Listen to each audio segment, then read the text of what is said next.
C'est l'heure du départ sur la 95.5 www.nanfm.tg ou encore sur le bouquet Canal Plus numéro 575. Mesdames et messieurs, bonjour et bienvenue. L'Assemblée nationale a retouché le code électoral et la charte des partis politiques au Togo.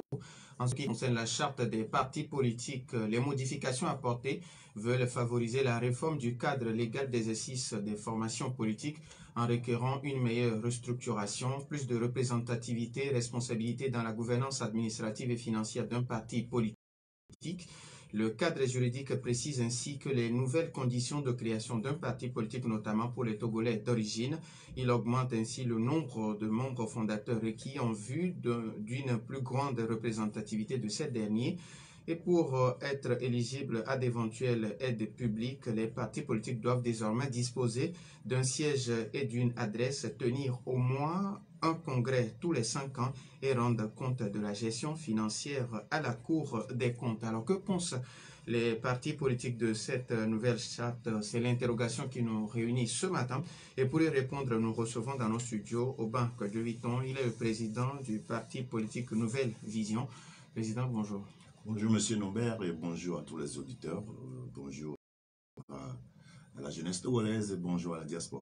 Alors, les auditeurs, la jeunesse et la diaspora auront donc la possibilité d'intervenir dans ce débat, soit sur la page Facebook de Nana FM ou via téléphone sur le 91 71 71 ou le 96 61 58 58 avec Stan Teko à la mise en œuvre. Je m'appelle Norbert Djouradi. Une fois encore, merci pour votre fidélité d'écoute. Alors, Président, vous avez sûrement eu écho de la modification apportée à la charte des partis politiques au Togo, où on parle d'éventuelles aides publiques. Et pour être éligible, il faut disposer d'un siège, d'une adresse, tenir au moins un congrès tous les 5 ans et rendre compte de la gestion financière à la Cour des comptes. Alors, quelle est votre réaction par rapport à ces modifications apportées à la charte des partis politiques au Togo? Moi, je pense que c'est très important, même si il n'y a pas eu de modification en tant que parti politique. Il faut toujours avoir quand même un siège où les gens se rencontrent. Il faut avoir des réunions périodiques pour que les gens puissent savoir le plan d'action du parti et comment est-ce que les ressources du parti sont gérées. Je crois que ça, ce côté de l'amendement vient directement plutôt renforcer ce qui doit être. Alors, on parle également pour avoir maintenant un parti politique, il faut être togolais d'origine. Oui, je pense que là, quand on dit il faut être exclusivement togolais, parce qu'on est toujours togolais d'origine pour créer le parti, parce que nous sommes l'un des plus jeunes partis récemment créés, où le 17 juin on va célébrer notre premier anniversaire de la création du parti. Je pense que les membres fondateurs, selon les tests anciens, doivent déjà être des Togolais, parce que c'est suivant la présentation de certificats de résidence ou bien d'origine qu'on valide la création des partis. Donc, mais ce que le test est en train de dire, le test a utilisé le mot exclusivement Togolais. Exclusivement, ça rend un peu la version juridique ambiguë, d'autant plus que on est togolais quand on est né d'un père ou bien d'une mère togolaise. C'est ce que la Constitution nous dit. Maintenant, exclusivement pourra être interprété différemment. Est-ce que nous avons réfléchi à la nouvelle vision? Nous pensons quand même que quand on dit exclusivement, c'est tellement que c'est orienté vers ceux qui ont, en plus de la nationalité togolaise, d'autres nationalités. Maintenant, ici, c'est le cas, il y a toujours ce qu'on appelle la différence entre le contexte d'une loi et aussi l'esprit du législateur. Le contexte peut être différent des fois de l'esprit du législateur. Donc, nous nous sommes posé la question de savoir si c'est dans un esprit d'écarter ceux de la diaspora ou bien ceux qui ont double nationalité, ou bien c'est dans un autre esprit d'éviter ceux qui, par leurs absences sur le territoire, ignorent un peu certaines réalités et incitent à des actions qui ne sont pas connectées au développement, on ne peut le savoir que dans l'application de la loi. Mais tout compte fait, je pense que la loi doit évoluer et la loi a évolué. Mais nous prions bien que l'esprit et le contexte puissent s'orienter vers la création d'un Togo meilleur. Alors, il y a ceux qui pensent que ceux qui ne peuvent pas respecter, les partis bien sûr, qui ne peuvent pas respecter ces règles, changent de statut pour devenir de simples associations. Alors, que pensez-vous? Bon, là, je pense que quand le parti est créé, ça doit être créé pour une finalité. Oui, je me souviens, avant même de nous lancer dans la création du parti, nous nous sommes dit, si ce petit Togo compte déjà plus d'une centaine de partis, est-ce qu'il y a nécessité d'en ajouter? Mais au fin fond, il y a des partis, mais il y a des partis opérationnels. Alors que le parti, au fait, doit être un régulateur des actions de l'État. Mais si ces partis existent, et existent en nombre pléthorique, mais n'arrivent pas à assumer cette responsabilité, je pense que c'est un chaos politique. Donc si l'État ou bien les décideurs en ce moment veulent faire des partis existants, des partis qui doivent jouer leur rôle, c'est-à-dire le rôle de régulateur des actions de l'État, je pense que c'est une bonne chose pour le bien de notre pays. Donc ceux qui sont des partis de nom ou bien des partis formés justement pour peut-être un objectif précis, ils doivent savoir comment se tenir s'ils veulent réellement jouer le rôle de contributeur, régulateur et collaborateur pour le bien-être de ce pays. Je crois qu'il est temps de le démontrer. À la nouvelle vision, il n'y a rien de nouveau pour nous parce que déjà même avant la création de notre parti, nous avons le siège existant. Et nous avons tout est mis en œuvre et pour nous, on ne va pas attendre 5 ans pour faire un congrès. À chaque année, à chaque fois, à chaque exercice, nous faisons des comptes. Parce que pour nous, 5 ans déjà même, c'est trop. Donc il faudrait un congrès, il faudrait vraiment des rencontres qui permettent à ce que les membres, ceux qui partagent la vision du parti, puissent savoir là où nous sommes, là où nous allons et ce que nous projetons faire. Alors aujourd'hui, selon vous, est-ce que les partis politiques au Togo jouent leur rôle? Jouent leur rôle, il serait peut-être un peu exagéré de dire non, d'autant plus que nous avons vu depuis plusieurs années des réactions des partis, surtout de l'opposition, par rapport à certaines déviations du parti au pouvoir. Nous avons vu des réclamations faites par des partis de l'opposition. Nous avons vu des partis de l'opposition qui ont participé aux élections, que ce soit locales, législatives ou bien présidentielles. Donc cela voudrait dire quand même qu'il existe des partis au pays, et les partis sont engagés. Maintenant, si la question était de savoir si on a gain de cause, là je ne peux m'adosser que sur les résultats, sur la vie courante de nos mamans, de nos jeunes, de nos enseignants, de nos agriculteurs, de ceux qui sont à la retraite, des taximans, des émigrants, pour vous dire quand même que il doit toujours rester beaucoup à faire. Et c'est d'ailleurs pourquoi nous nous sommes engagés. Parce que si le travail était fait, nous n'avons pas comme simple mission de devenir et de maintenir en tant qu'engagé politique. L'engagement politique est un outil qui va vers la création du bien-être et du mieux-être de notre population. Donc oui, les partis sont là, ils sont existants, ils jouent leur rôle, mais quand même le résultat par rapport à l'évaluation des conditions de vie dans nos populations prouve qu'il reste beaucoup de choses à faire. Alors vous, qu'est-ce qui vous différencie des autres partis politiques?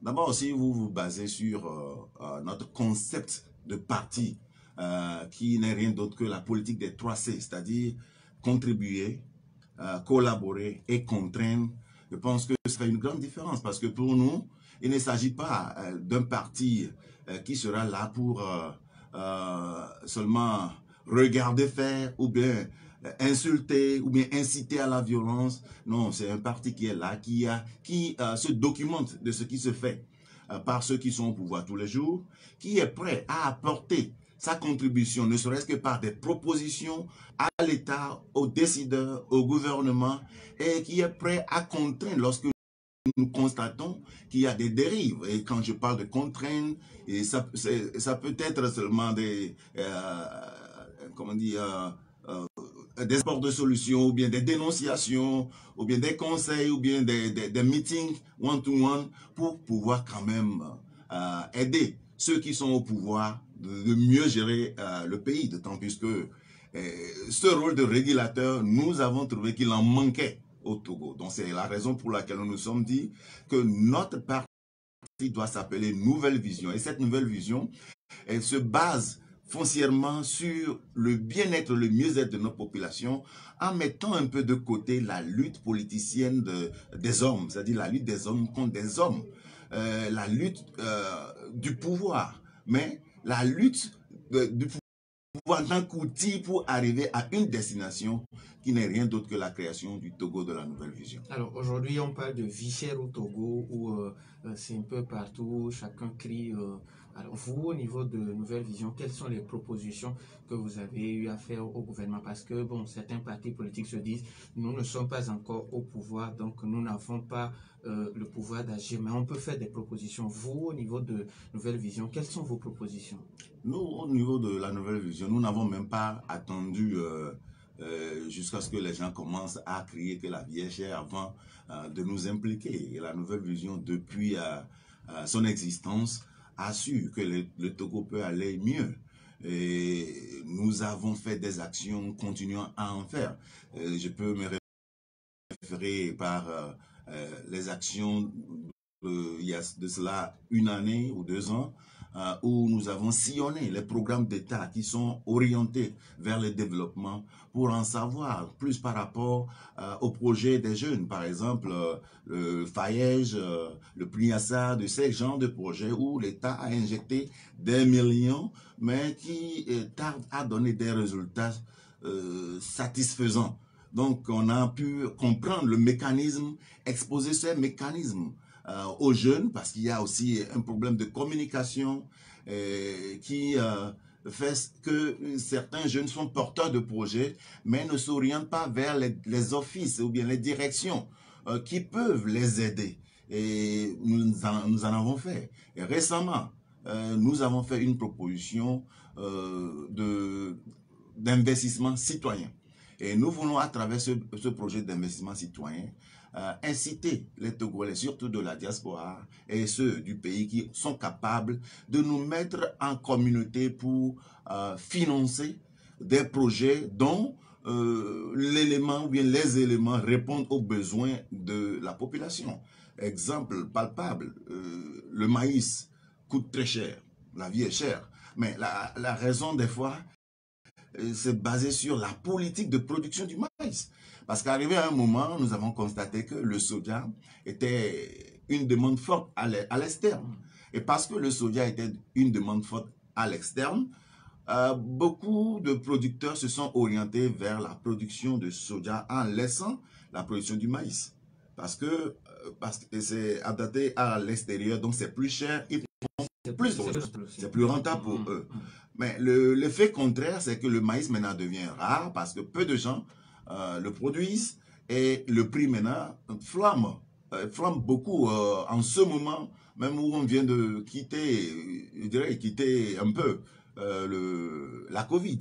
Donc je pense quand même que ces genres de projets que nous pourrons initier entre nous, Togolais, pour financer certains projets au niveau de l'agriculture, au niveau de l'élevage, au niveau des entreprises de transformation agricole et autres peuvent toujours aider le pays à avoir au moins de quoi manger. Donc voilà, concrètement, il y a déjà à peu près 1 mois, le programme que nous avons est très bientôt. Nous allons passer à l'étape suivante qui serait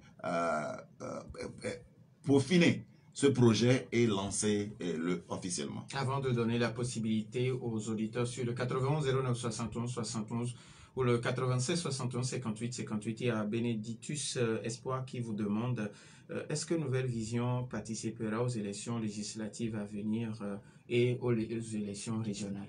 En tant que partis politiques, nous avons dit qu'il n'y aura plus d'élections dans ce pays sans la participation de la nouvelle vision. Parce qu'on ne peut pas rester de loin et arriver à changer le pays. Donc, nouvelle vision, oui, participera à toutes ces élections. S'apprête à n'importe quel moment à y participer. Je pense quand même qu'il y a aussi beaucoup de jeunes Togolais qui partagent cette vision avec nous et qui ne tarderont pas à nous rejoindre pour qu'ensemble, nous puissions faire de cette vision une vision nationale, une vision basée sur la création d'un Togo de rêve. Ce qui veut dire que vous, aujourd'hui, même quand le gouvernement décide d'aller aux élections le mois prochain, vous êtes déjà prêt? On est déjà prêt. On est déjà prêt. On pense quand même qu'il faut une nouvelle politique, il faut une réorganisation de la politique pour aider le pays à aller de l'avant. 91 09 71 71 ou le 96 61 58 58. Les auditeurs ont maintenant la possibilité de nous appeler sur ces deux numéros, mais après la pause. Savez-vous que vous pouvez faire des études supérieures de qualité comme en France et obtenir un diplôme français tout en étant à Lomé? C'est vrai, exactement, et c'est enfin possible à ESAM. École supérieure d'audit et de management est pleinement à votre disposition et accompagne les jeunes étudiants à réaliser leurs rêves en leur offrant la formation LMD délocalisée, en leur donnant une ouverture d'esprit de compétition à l'international pour développer librement la passion de l'excellence. ESAM dispose des filières en expertise comptable, droit privé et public, droit des affaires et des collectivités territoriales, comptabilité, contrôle et audit. Choisir ESAM, c'est garantir l'avenir de vos enfants.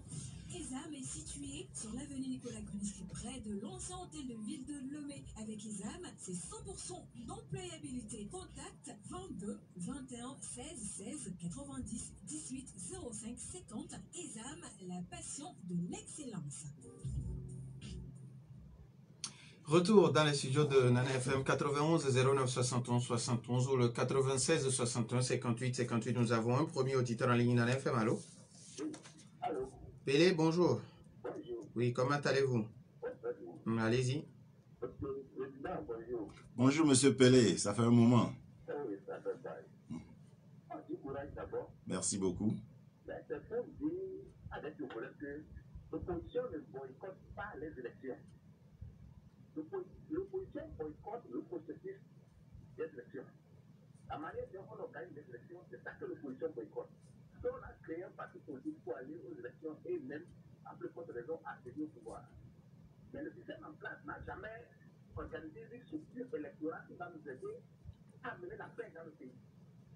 Et puis, dans les accords où l'opposition s'organise toujours à dire un pouvoir en place, de mettre une structure adéquate pour aller aux élections transparentes. C'est ça que l'opposition pose comme des questions. C'est tout. Maintenant, de l'autre côté, se disent les lois voter maintenant pour que les partis politiques aient des sièges et cela, c'est de bonne guerre. Là, c'est très intéressant. On va voir aujourd'hui, on sait que ça ne donnera rien, parce que le pouvoir en place a mis le peuple à famille, des gens n'ont rien. Parce qu'il faut de l'argent pour faire la politique. C'est ça. Le pouvoir en place, c'est que les gens n'ont pas de l'argent dans le pays. Et le fait, ils ont choisi ce moment-là pour le faire. Mais ce qui est là, je vais dire à tous les Togolais d'être vigilants, que nous avons devant un régime dictatorial qui ne veut jamais traiter rien. Vous voyez encore la télé comme nous a placé. Monsieur Pelé, alors, Je vais poser la question à notre invité. oui. Est-ce que nous pouvons aller toujours à une élection avec une télé télévisée? Merci beaucoup. Vous 91 09 71 71 ou le 96 61 58 58, les auditeurs ont toujours la possibilité. Alors, la dernière partie de la question de M. Pelé, est-ce qu'il faut toujours aller aux élections? Ou bien nous avons un autre auditeur. Nana FM, allô? Allô? Allô? L'auditeur est toujours là? Allô? Oui, bonjour. Oui, c'est Armand. Oui, Armand, bonjour. Bonjour, Norbert. Oui, allez-y. Oui, il faut dire que le problème au Togo, c'est que nous avons une opposition qui n'est pas vraiment constructive. Quand on regarde très bien, c'est vrai, il faut avoir des partis politiques pour faire encore plus vivifier notre démocratie. Mais ces partis politiques doivent apporter un plus.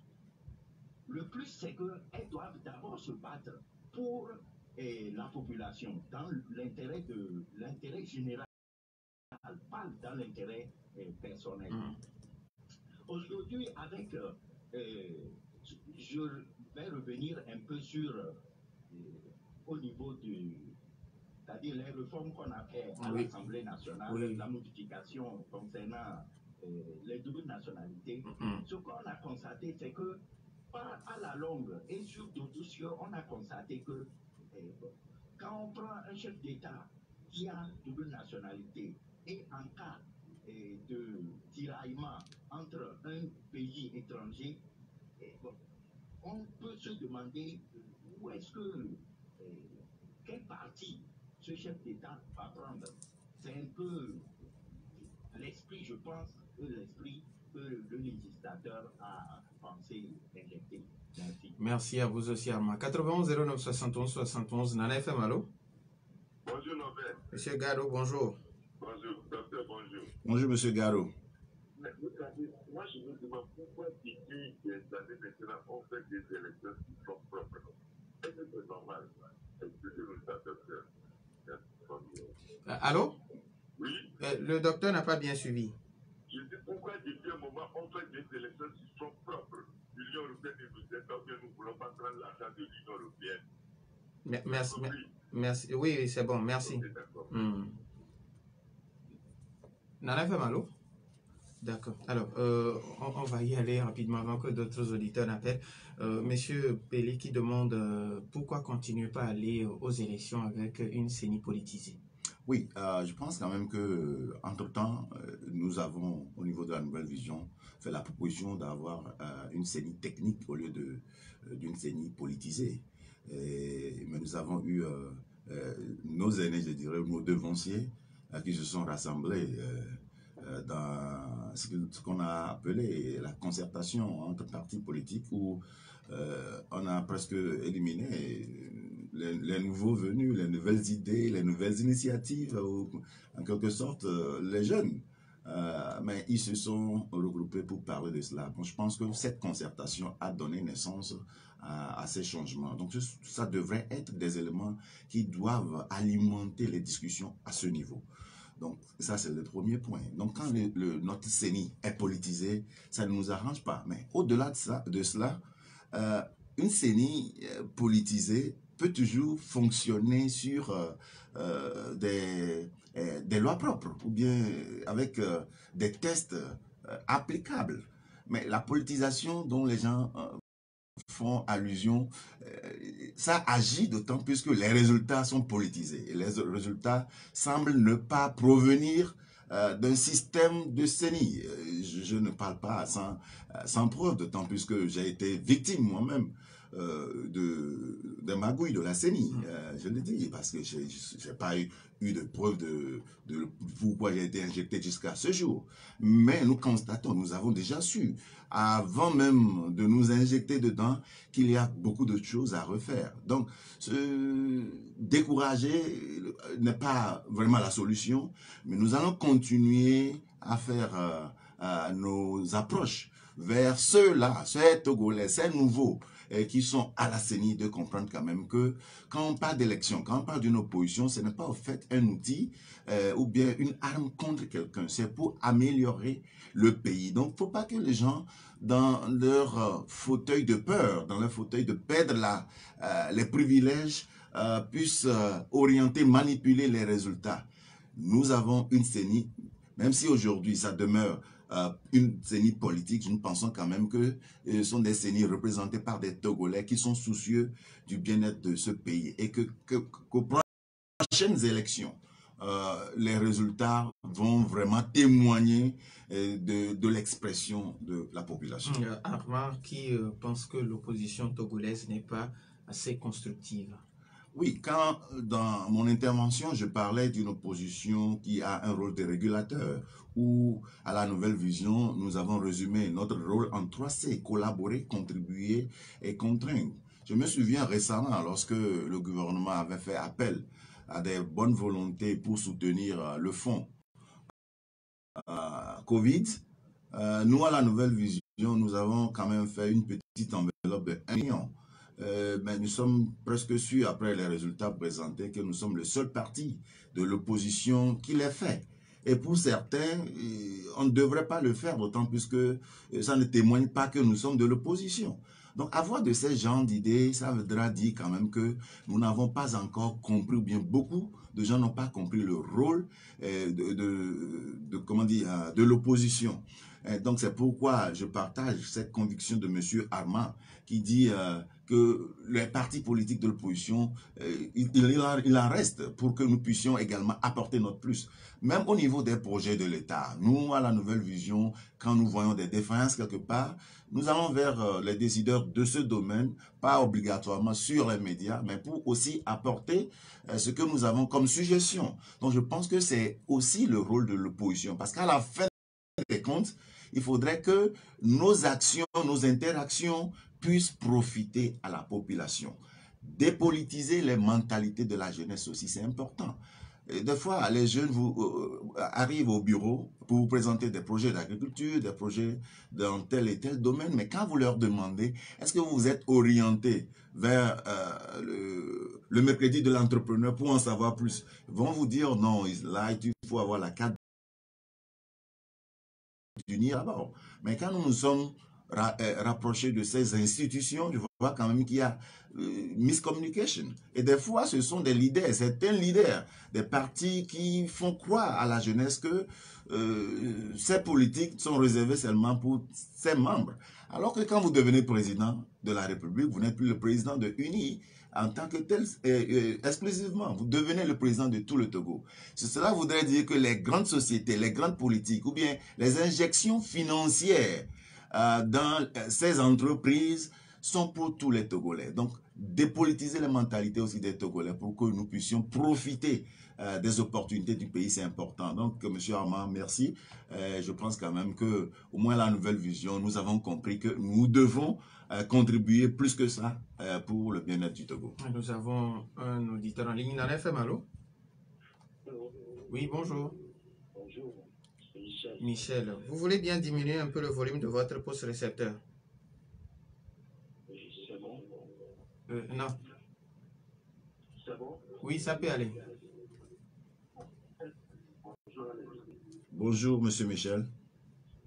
Moi, j'ai l'impression que là, il y a une confusion, parce que un peu opposant une partie de l'opposition. Ah, allô? Oui. Michel, ça ne va toujours pas. Diminuez carrément. Ou éloignez-vous un peu. C'est bon? Oui, voilà, c'est mieux. Donc, être parti de l'opposition, c'est faire son programme et venir aussi gouverner le pays un jour. Quand vous dites faire des propositions au gouvernement, est-ce que le gouvernement prête fin à ça? Est-ce que ces partis de l'opposition en question dont vous parlez sont des ailes marchandes du parti au pouvoir? Je ne crois pas. Et c'est seulement au Togo où on a créé des centaines de partis politiques. Et pourquoi ça? Vous allez voir que certains partis politiques de l'opposition sont, c'est-à-dire que le pouvoir les fait la vie, les rend la vie difficile, tandis que d'autres, ils sont libres et même, ils n'ont même pas de champ d'action ou bien de réunion, de meeting, il n'y en a pas. Ils se sont créés et puis ça s'est arrêté là. Moi, je pense que le problème d'élection au Togo, c'est un problème de la morale. C'est un problème de la morale. Si nous sommes sincères et que nous vous disions normalement que la vraie personne aille gouverner ce pays pour qu'on puisse la critiquer, on va laisser, si c'est un chien qui a gagné, le chien gagne. Votre invité vient de reconnaître tout à l'heure que on l'a roulé, on l'a injecté. Et pourquoi on l'a injecté? Mais ça veut dire qu'il faut que les choses se fassent dans la morale. Mais il y a absence totale de la morale en politique au Togo. Je voudrais finir en disant que, chers Togolais, la politique ne va pas nous sauver. La politique ne nous résolvera pas nos problèmes. Et quand le gouvernement ne se tourne pas vers nos problèmes, il faut que nous-mêmes nous tournons vers nos problèmes. Nous, aujourd'hui, nous avons le problème de la faim. alors qu'il y a des pères qui dorment dans les villages. Il va falloir que, au moins pour cette saison agricole, que chacun puisse faire quelque chose juste au moins pour préparer l'année à venir. Voilà moi ce que moi je voudrais ajouter. Sinon en politique, la politique congolaise là, c'est pas une politique agricole. Merci beaucoup Michel. 91 09 71 71 ou le 96 61 58 58. Alors, avant d'aller aux questions de Michel, M. Gallo qui demandait pourquoi aujourd'hui le Togo organise ses élections sur fonds propres. Est-ce qu'on a refusé de l'aide extérieure? Bon, je ne pense pas que le Togo refuse de l'aide extérieure parce que nous lisons dans les livres de l'État très souvent que telle institution a fait un don de telle somme au Togo. Donc maintenant, si les élections sont organisées sur fonds propres, afin de pouvoir porter notre appréciation, nous devons comprendre les raisons. Mais sachez également que être parti politique seul ne suffit pas à ce qu'on comprenne les dossiers sensibles de l'État. Il faudrait quand même être à un niveau donné pour comprendre les raisons du refus ou bien de l'acceptation. Mais je pense que on peut, même n'étant pas là-bas, on peut toujours avoir une idée des raisons. Parce que moi, je vois que ces institutions qui nous aident à organiser nos élections ne nous le donnent pas cadeau. Et quand ce sont des cadeaux souvent très empoisonnés, en tant que dirigeant, si je reconnais que l'aide dont on parle n'est même pas une aide, ou bien aura des répercussions négatives sur mon pays, je n'accepterai pas. Donc là, je pense quand même que c'est les éléments qui ont justifié l'acceptation ou bien le refus dont on a besoin d'avoir accès pour pouvoir nous positionner. Alors, Michel, qui pense que quand on est parti de l'opposition, il faut faire son programme, accéder au pouvoir et puis l'appliquer. Alors, faire des propositions en tant que parti de l'opposition au gouvernement, lui, il ne voit pas ça d'un bon œil. Oui, j'ai compris sa réaction et c'est justement ce qui justifie la création de la nouvelle vision. Parce que si nous nous cantonnons sur cette ancienne vision de voir l'opposition, ça ne donnera pas le résultat. Les partis politiques, même en définition, vous allez voir, les partis politiques sont créés pour accéder au pouvoir et l'exercer. Mais justement, nous pensons que cette définition n'est vraiment pas le rôle d'un parti politique.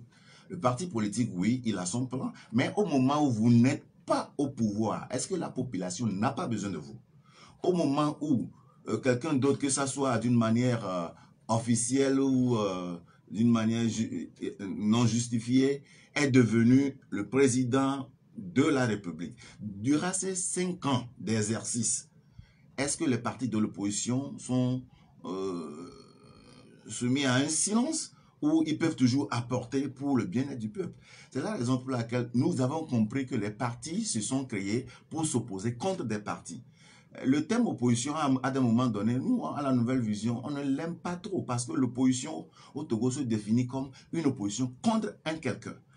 Et une opposition contre quelqu'un. Maintenant, alors que ça doit être, si ça doit maintenir le thème opposition, c'est une opposition contre la faim, une opposition contre la misère, contre l'injustice. Et si c'est le cas, lorsque votre programme n'a pas eu accès ou bien n'a pas été choisi, vous pouvez toujours partager vos idées avec les autres. Je me souviens, lorsque nous avons été éjectés de la course, la semaine qui a suivi, j'ai lancé un appel à tous les autres candidats aux élections de venir, que je partage mon programme de société avec eux. Parce que dans ce programme, ils peuvent avoir des choses qu'ils peuvent tirer pour alimenter ce qu'ils ont. Parce qu'à la fin, notre finalité, c'est de voir ce pays grandir, c'est de voir la faim être réduite, sinon éliminée. Donc c'est très important. J'ai aimé sa seconde partie, mais en première partie, je pense que nous, à la nouvelle vision, on ne le comprend pas comme ça. Ce n'est pas que, ce n'est pas seulement un parti créé et qui a pour sa finalité d'accéder au siège. Le siège doit être un outil et cet outil doit permettre à une finalité. Donc au moment où vous n'avez pas cet outil, mais si vous avez d'autres choses à faire en attendant, déblayer le terrain, aider les jeunes à avoir du boulot, aider les centres de santé, ne serait-ce que par appelle que par contribution, par proposition, à améliorer les choses. Donc je pense que c'est ce que la couleur d'un parti de l'opposition doit être. Et il pense aussi qu'aujourd'hui, la politique togolaise est dépourvue de morale. Quelque part, là, je pense que quand nous parlons de la politisation des institutions de l'État comme la CENI, on pourra le dire, d'autant plus que on vous met à un poste et ce poste a un cahier de charge. Mais les gens mettent le cahier de charge de côté pour servir la volonté de son maître qui l'a placé là-bas. Ça se passe dans nos entreprises également. Donc, là, c'est une rééducation, une réorientation, un reformatage que nous devons faire à chaque jeune Togolais pour savoir que quand on vous met à un poste, vous allez faire le bonheur de la personne en jouant pleinement votre rôle selon le cahier de charge de l'institution. Donc, mettre le cahier de charge de côté et jouer autrement peut paraître comme le manque de morale dont il est en train de parler. Donc, c'est pourquoi nous avons dit oui. Nous allons participer à toutes les élections, d'autant plus que nous avons comme boulot également de continuer d'une manière passive à influencer sur la morale de ceux-là qui sont là dans ces institutions afin que nous puissions tous comprendre que la lutte n'est pas une lutte des hommes contre des hommes, mais une lutte contre la faim, contre la famine, contre l'injustice, pour que nous puissions tous vivre main dans la main pour construire le Togo de rêve. Alors, docteur, il y a quelques semaines, le Togo a été attaqué, où 8 de nos soldats ont perdu la vie et 13 personnes sont blessées. Alors, vous, au niveau du parti politique Nouvelle Vision, quelle a été votre réaction tout de suite quand vous avez appris la nouvelle? D'abord, paix aux âmes que nous avons perdues, condoléances aux familles éplorées. Et félicitations à l'intervention des forces de l'ordre qui ont pu, en un temps record, maîtriser la situation. Donc je pense que quand, au-delà de la faim, au-delà de la misère que nous avons, de la galère, le terrorisme trouve place dans notre pays, ça ne nous avantagera pas. Peu importe le cas, les gens peuvent se dire, oui, c'est à cause de la faim que ça peut se passer. Mais n'oublions pas du tout que si nous nous cédons au terrorisme, c'est une autre lutte contre toute population. Donc nous, en apprenant ça, nous l'avons condamné et nous avons quand même aussi continué à exhorter toute la population pour que nous tous, nous savions que cette lutte contre le terrorisme n'est pas seulement une lutte des forces de l'ordre, c'est une lutte pour toute la population. C'est pourquoi quand on demande aux gens d'alerter, quand dans votre village vous avez de nouvelles têtes que vous ne connaissez pas, vous voyez des aptitudes qui ne sont pas normales, donc essayez d'alerter, même si ce n'est pas le cas, c'est mieux de le faire que de se taire et avoir les bases du terrorisme au pays. Donc, je crois également qu'il y a un sommet de l'Union africaine qui doit se tenir très bientôt, également pour lutter contre cela. Il ne faut pas céder au terrorisme, il faut que toute la population le sache. À des moments donnés aussi, ce terrorisme n'est que des instruments de certains pour pouvoir influencer nos politiques. Donc, nous avons déjà beaucoup de choses au pays. Nous avons beaucoup de problèmes déjà dans notre Togo concernant le minimum à manger, le minimum pour se soigner et autres. Donc, ne cédons plus au terrorisme et aidons les forces de l'ordre quand même à pouvoir faire le boulot pour mettre hors de nos frontières le terrorisme. Alors, que pensez-vous de ceux qui pensent que cette attaque, c'est l'une des conséquences de la vie chère que nous connaissons dans notre pays? Là, je ne peux pas le dire ainsi parce que je ne vois pas la raison, je ne vois pas la logique de la vie chère. Parce qu'en cédant au terrorisme, est-ce que ça nous apporte vraiment la solution? Est-ce que ça nous apporte le maïs? Est-ce que ça nous apporte le blé pour faire le pain? Ou bien ça fait diminuer le coût de l'essence? Je ne pense pas. Pour ceux-là, ils le disent peut-être parce que ils sont découragés de ce qui se passe. Peut-être à quelque part on peut leur donner raison pour dire ils n'aiment plus ce qui se passe, ou bien ils veulent un changement, ils aspirent à un nouveau paradigme, mais dire que c'est la conséquence, non. Mais il faut aussi au moins reconnaître que le terrorisme peut rentrer dans un pays plus facilement lorsque les gens ont faim. Lorsque, par exemple, nos soldats n'arrivent pas à s'acheter un sandwich et puis un coca, au moment où les autres arrivent à prendre de bonnes choses, ça peut céder à des choses. Donc, essayons de revoir tout ça. Mais en tant que Togolais, que vous soyez en uniforme ou pas, ne cédons jamais au terrorisme. Alors, il nous reste pratiquement 1 minute. Le message à l'endroit de la population, de la jeunesse surtout, et puis le mot de la fin. Je passerai d'abord par l'intervention d'un auditeur qui avait parlé de la disponibilité des terres fertiles au Togo qui peuvent nous aider. Et il a aussi dit dans son intervention que quand l'État ne peut pas le faire, nous pouvons nous organiser à le faire. Et c'est justement le programme que Nouvelle Vision propose pour les jeunes Togolais qui ont les petits moyens de pouvoir nous organiser en comité pour investir dans certains petits projets dont les résultats ne seront pas petits, en exploitant nos terres, les opportunités que nous avons, en produisant pour répondre aux besoins de la population. Oui, nous croyons que, nous sommes convaincus que très bientôt, nous allons sortir nos épingles du jeu de la faim, du jeu de la misère, de la galère. Mais nous ne pourrons pas le faire en restant les bras croisés ou bien en s'offrant des vacances dans des églises et autres. Nous devons sortir, nous devons travailler, nous devons nous mettre au travail et nous devons d'une manière pacifique, d'une manière stratégique, influencer les politiques de développement pour qu'enfin nous puissions tous être fiers de nous appeler Togolaises et Togolais. Nous disons merci au docteur Robin Kodjoviton, il est le président du parti Nouvelle Vision. Merci également à Stan Teko pour la mise en onde. Je m'appelle Norbert Djouradi, nos programmes se poursuivent.